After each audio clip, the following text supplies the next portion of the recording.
Hello, everyone. My name is Dante Homer, and welcome to my channel, FN Financial Group, where we focus on real estate, financial planning, and investing. Now, today we have a special guest, Shaq Hall, who is a businessman, an investor, and an all-around amazing individual. Shaq, how are you doing? I'm doing phenomenal. I'm doing well, top of the year, and I'm super excited. Amen. That's good. That's good. All right.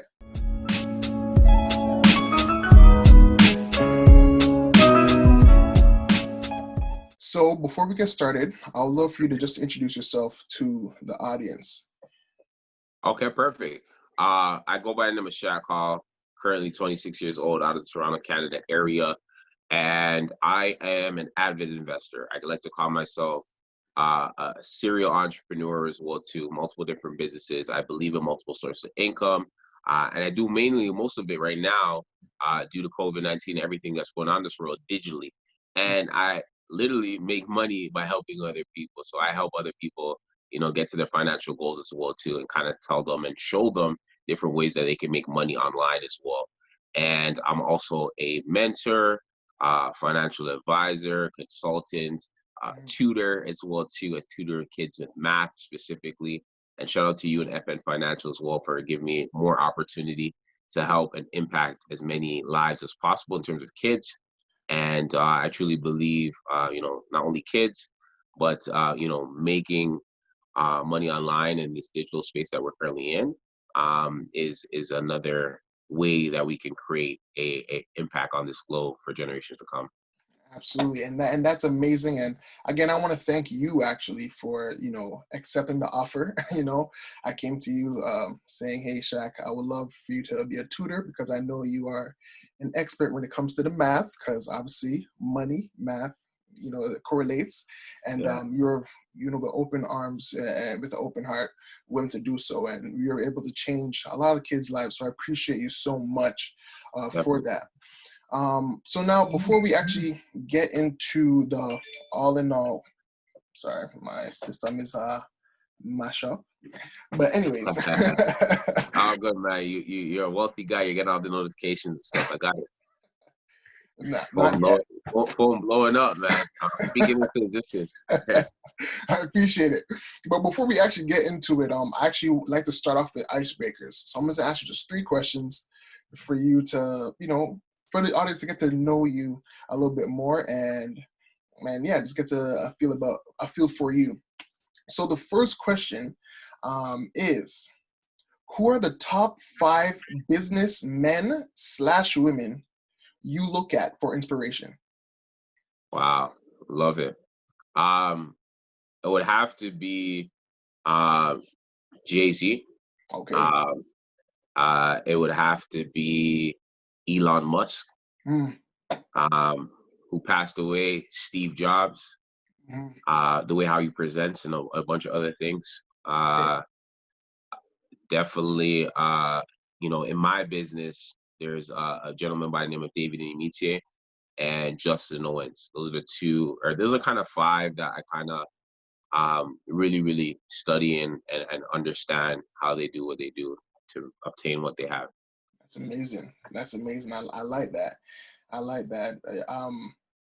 So like Jay-Z is one for me for sure. The other 2 I'm not too familiar with, but yeah, absolutely. And obviously Elon Musk, you can't really go wrong with him as well. So now going to the second question is, describe yourself in 5 words. Um, 5 words. Okay, I like that. And it's tough because I as much as we're on an interview, as much as I kind of get questions asked on a day-to-day basis. I really don't like talking about myself. I love talking about other people and helping other people, but it's all good. We're getting personal right now. So how I Mhm. would describe myself personally: 1, ambitious, very, very ambitious. Absolutely. 2, determined. Whatever I want, I go after, and I usually get because I'm very, very determined for what I want in terms of my goals, my ambitions, or what we're looking to accomplish. Hmm. Um, um, Definitely empathetic because I've come from a background where I didn't have much, nothing at all at a point, and come from humble beginnings. Yeah. So definitely empathetic. So I understand where people are coming from, especially around these times. I definitely experienced multiple different emotions from going through mental illness, or not illness, mental health stuff, maybe depression, Hmm. and some fortitude stuff as well too, to get out of that situations. Um, I would say persistent, same thing. I'm using a lot of the words that kind of mean the same thing, but it's very who I am, very Yeah, persistent in what I absolutely. want, just like you, Dondre. Very, very persistent. Thank Anyone you. who knows Dondre is very persistent. So, and then lastly, um, oh, this is really tough. Yeah, actually got me on a good question. I love this. Lastly, I would definitely say I'm an individual who is um,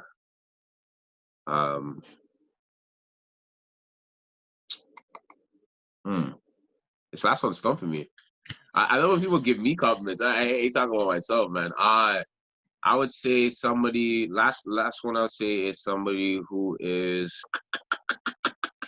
Want me to give you um one? huh? Want me to give you one? Yo, you can give me one for sure. The word that comes to mind um, is passionate.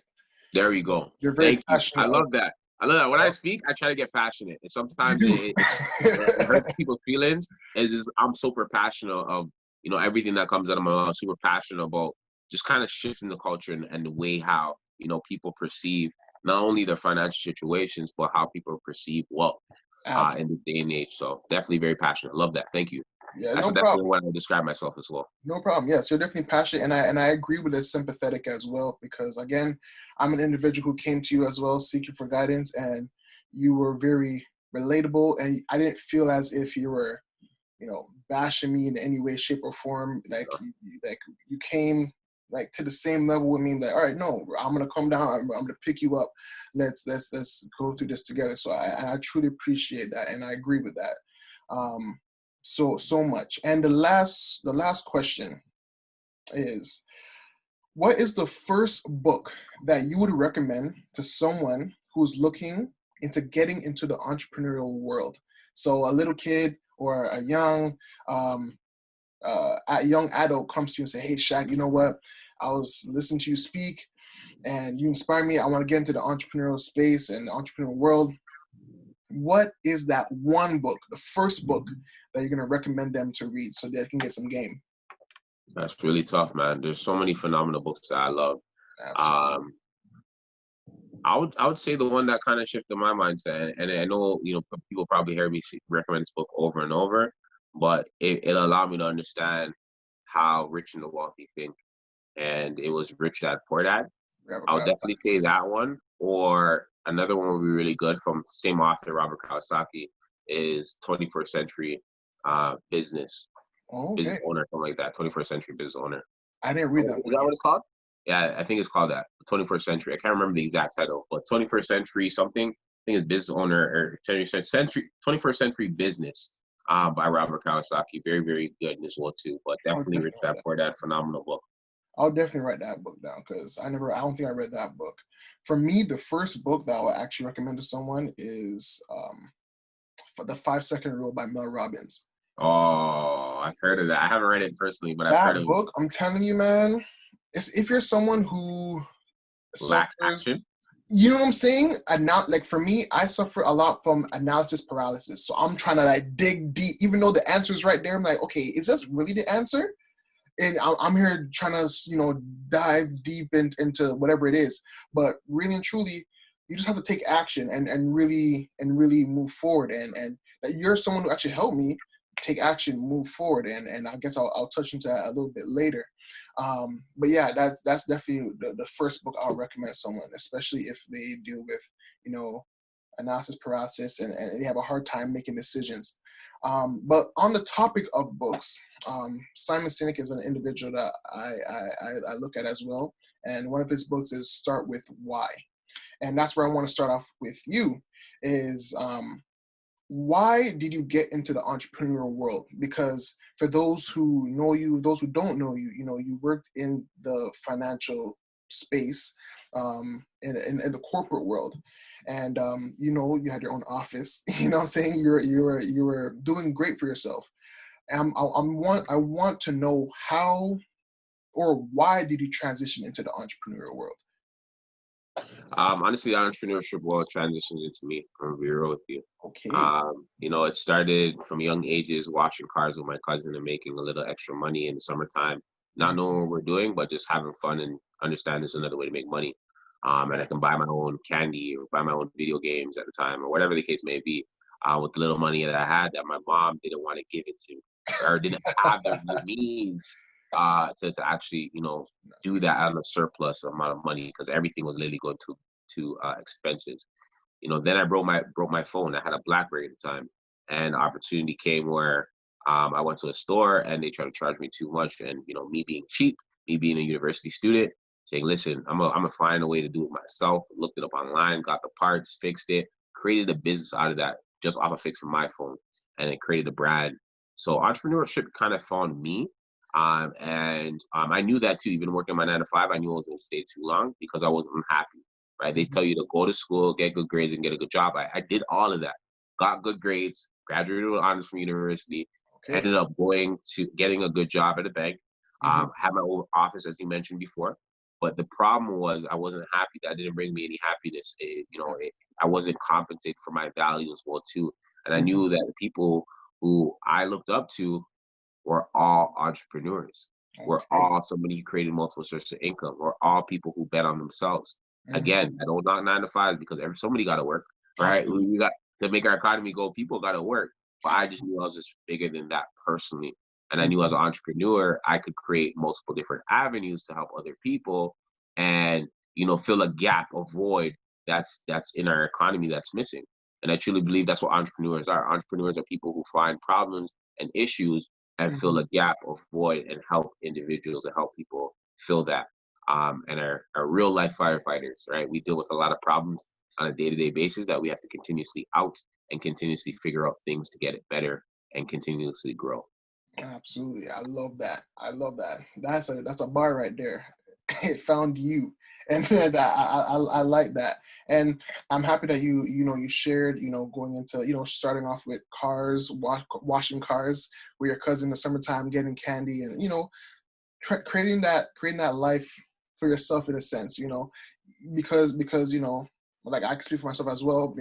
There's some things that I want to get that my mom or my dad couldn't really afford, right? So when I got my first job, that's the first. Of course, I'm buying my own clothes, I'm buying my own shoes, my own video games, and doing that type of stuff. So I definitely commend that as well. And because I knew you were going to touch on that, you know, I'll love to know what was that moment in your life that made you make that switch. So like, yes, you were able to um, understand that, okay, I'm gonna get into entrepreneurship, but it was there a particular moment that you can remember or that you can recall that's like, yeah, because I'm pretty sure it wasn't as easy as just saying it to just walk away from a stable 9 to 5. But I'll love to Um, hear that moment. to be honest with you, it happened just by being in proximity of people who I was around. I'm gonna be real. So there was a moment where um, I was in a relationship. I was spending too much money, and my job wasn't cutting it. And I was doing something on the side, which you both know, you know as well too. That I got involved into an opportunity where I learned how to trade. I got Yeah, into an opportunity where I was around a bunch of different investors and a bunch of different entrepreneurs, yeah. and it loved proximity.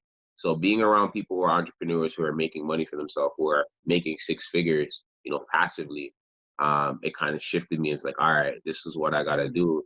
I believe in it. I'm not making the vast amount of money yet, but I was a person who set myself up with multiple sources of income.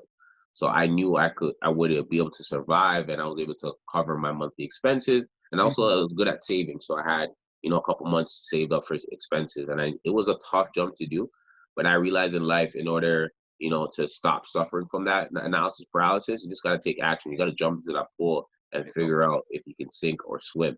But you know, um, understand it's really about who you surround yourself with too. Because if you jump into that pool and you have people that can swim around you, they're gonna help you and they're not gonna let you just die like that. So you just gotta have to take a leap of faith. So that one moment, to be honest with you, was seeing my boy.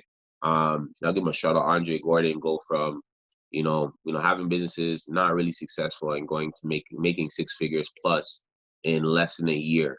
And while I was working my job, where they're telling me I had to wait 7 years to even get that promotion that I really, really wanted, they're telling me different things, doing this, doing that, and I just was tired of it. And I'm like, I see my boy do it less than a year, and why can't I do it? Right. So I had that mentality, and it's kind of that was really it that shifted. And again, the people who I was just around, man, I was around different real estate investors as well too, that inspired me, that were making flips on houses and making $50,000. Yep. Right. I worked 3-4 years to even see $50,000 working at a bank. I climbed up the ladder at the bank as well too, like from teller to basic advisor to financial advisor. And I felt like I was at the point where I was at a glass ceiling, being black, working at a financial institution. Yeah. It was tough. And I kept bumping my head at different promotional levels. And yeah, I think it was my boy and not getting the promotion. I was like top two in this role I really wanted in the finance department. I didn't end up getting that job, and I was pissed. Of I was, course, I was probably case pissed I didn't too. get that promotion. And the fact that I didn't get that promotion, I just use it as fuel. For me, anybody that knows me, any negative that happens in my life, anything that disappointment that happens in my life, I Mhm. use that as fuel to push me to another level. So that's what pushed me, and that gave me that encouragement to jump off the diving board and jump into the water.